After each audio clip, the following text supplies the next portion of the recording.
Then we have a Bassil Hafez, fresh off that loss to JDM.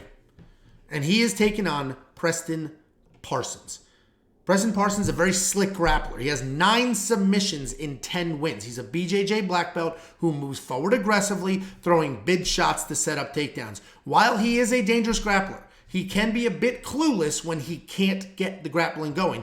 He's almost takedown or bust. He's coming off that loss to Trevin Giles where he did drop Trevin with a borderline lucky strike though, and then he gassed in the second round. He did showcase his toughness, but he just didn't have the skills to win that fight. The takedowns weren't working for him, and then there was absolutely nothing after that. There was not a backup plan. He's taking on Bassil Hafez. This guy's a heavy-handed grappler. His striking is loose. It's very powerful, and even though you're going to see check hook knockout highlights, he's not really a striker. He's a very tough grappler who's going to shoot blast doubles and look to maintain position while just raining down elbows. He's a high-paced guy both on the feet and on the ground. His cardio can fade a little bit, though, later in fights. He's coming off that short notice loss to Jack Della Maddalena, where he did have 3 takedowns, but he was just completely outstruck. This is also another very interesting fight. This is a surprisingly good card. There's a lot of good matchup. There's a couple of fights that matter very much for the rankings and could potentially have title implications. This doesn't matter for the rankings, obviously, but this is a good fight that is very fun and might determine somebody's trajectory in the UFC. Right now, Bassil Hafez is the favorite. Early books had Preston as the favorite, and then it flipped to Bassil. A lot of that seems to be based off of Bassil's short notice loss to JDM. Yes, he looked incredible on short notice, but it was still a loss, and his striking was just not there. This, though, is a grappler versus grappler matchup, and if Bassil cannot defend the takedowns, he's going to be in trouble. I'm going to pick him. I don't want to pick him. I may go the other way. I am going to pick him, and the only reason is because he's a dog. We watched Preston Parsons sort of give up on himself in the Trevin Giles, just continue to try the same thing, change nothing, and lose that fight.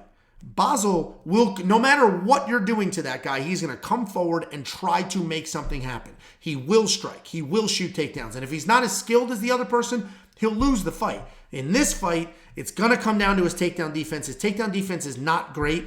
That's what worries me. If Bassil is a dog, comes forward, his cardio sticks around, he gets his own takedowns, he beats Preston Parsons. But if Preston gets his wrestling going and just lays on top, very good BJJ, then he's going to win. This is a super close fight. I personally am going to lean Bassil only because he's a dog and he's tough, but I don't trust him enough. I'm not going to have a bet. I just do not trust him enough to make something happen. When we eventually get prop bets, I might do Bassil Hafez inside the distance decision, no action. He's the more dangerous of the two. I think he could avoid being submitted. He is a BJJ black belt himself.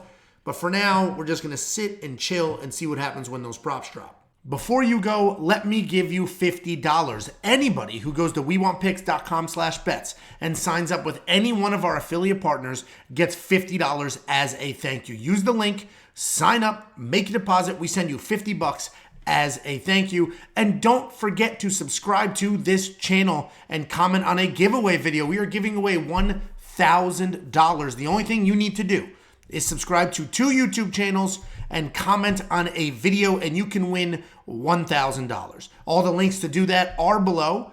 Make sure you leave your comment because that is how we're going to pick the winner. We're going to use a random comment grabber to grab a comment. That's the winner. But in order to win, you need to subscribe to We Want Picks, subscribe to Picks Nation, and we need to hit 10,000 subscribers right here on Picks Nation.